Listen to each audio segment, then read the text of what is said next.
नमस्कार दोस्तों, कैसे आप सभी। उम्मीद करता हूँ आप सभी अच्छे होंगे। दोस्तों आज हम लोग जीके के बहुत ही महत्वपूर्ण प्रश्न को डिस्कस करेंगे फ्रेंड्स, जो कि आपके आने वाले एग्जाम की दृष्टि से काफ़ी महत्वपूर्ण होंगे। तो दोस्तों वीडियो को अंत तक जरूर देखिएगा और दोस्तों चैनल पर नए हैं तो चैनल को सब्सक्राइब कर लीजिए और बेल आइकन को प्रेस कर दीजिए ताकि इस तरह की वीडियो आपको मिलती रहे।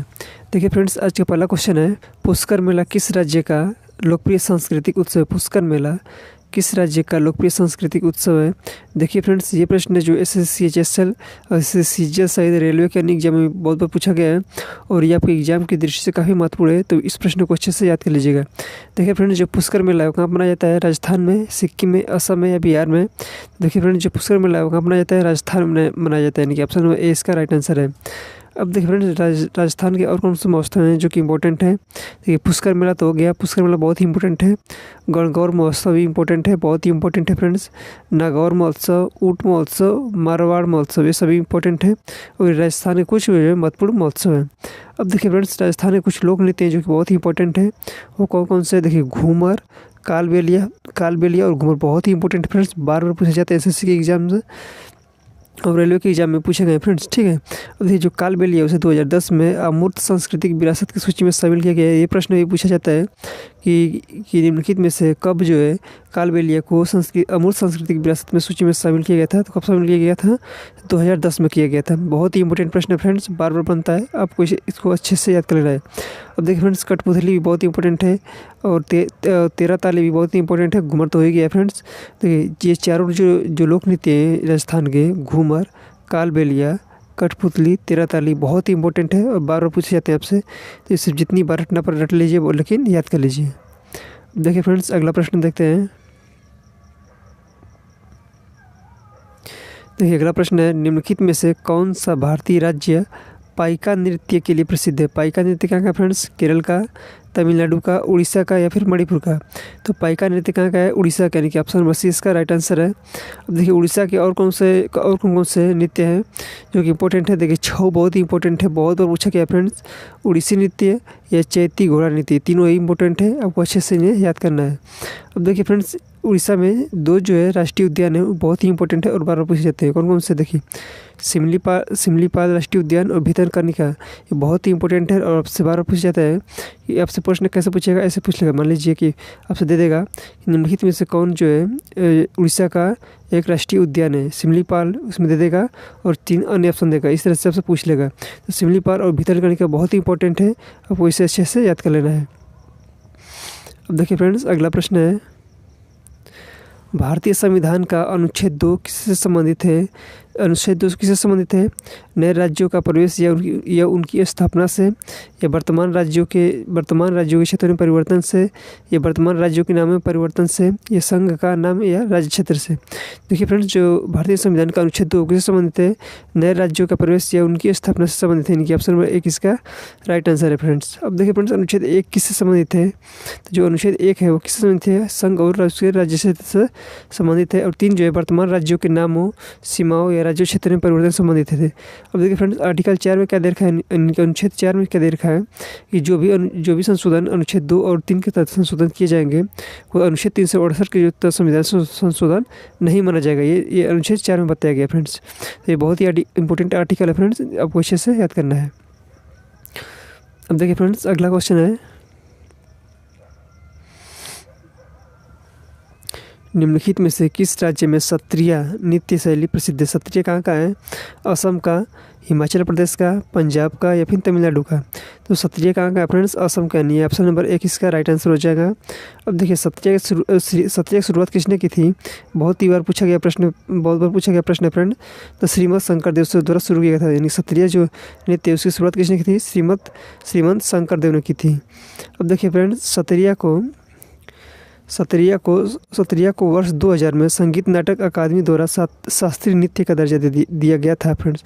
आपसे प्रश्न पूछ लेता है बार। देखिए फ्रेंड्स, आपसे यहाँ से प्रश्न कैसे बनता है? आपसे पूछता है कि सत्रिया को संगीत नाटक अकादमी द्वारा शास्त्रीय नृत्य का दर्जा कब दिया गया था? ऐसे प्रश्न बनता है। तो कब दिया गया था? सन 2000 में दिया गया था। अब देखिए असम में कुछ लोक नृत्य है फ्रेंड्स जो कि इंपॉर्टेंट है। बिहू बहुत ही इंपॉर्टेंट है, बुगरुम्बा बहुत ही इंपॉर्टेंट है। अब देखिए फ्रेंड, देवधानी हो गया, भोरताल नृत्य हो गया। देखिए बिहू और बुगरुम्बा ये बहुत ही इंपॉर्टेंट है फ्रेंड्स और बार बार पूछे जाते हैं, तो आपको इसे याद कर लेना है इसे। अब देखिए अगला प्रश्न है, गंगूबाई हंगल का संबंध मुख्य रूप से किस घराने से है? एसएससी एमटीएस का सवाल है फ्रेंड्स, और बहुत सीजीएल सीएचएसएल सहित कई परीक्षाओं में पूछा गया है। पटियाला घराना, आगरा घराना, बनारस घराना या किराना घराना? तो गंगूबाई हंगल का संबंध जो फ्रेंड्स से है किराना घराना से, यानी कि ऑप्शन नंबर डी इसका राइट आंसर है। अब देखिए फ्रेंड्स, किराना घराने के संस्थापक कौन है? किराना घराने के संस्थापक जो है अब्दुल करीम खान द्वारा स्थापित है। इनकी संस्थापक कौन है? अब्दुल करीम खान। बहुत ही इंपॉर्टेंट प्रश्न है फ्रेंड्स, और ये बहुत बार पूछा गया है। अब देखिए फ्रेंड्स, किराना घराने के कलाकार कौन कौन से हैं? बलदेव सिंह बाली और भीमसेन जोशी। देखिए फ्रेंड, भीमसेन जोशी भी बहुत बार पूछे जाते हैं किराना घराना से, तो इनका नाम भी अच्छे से याद कर लेना है, ठीक है फ्रेंड। अब्दुल वाहिद खान और हीराबाई बदोडेकर और उपेंद्र भट्ट, ये कुछ किराना घराना के कुछ कलाकार हैं फ्रेंड्स। इसमें देखिए सबसे ज़्यादा इंपॉर्टेंट कौन कौन से हैं? तो भीमसेन जोशी हो गया, अब्दुल वाहिद खान और अब्दुल करीम खान, ये बहुत ही इंपॉर्टेंट है, इसको अच्छे से याद करना है आपको।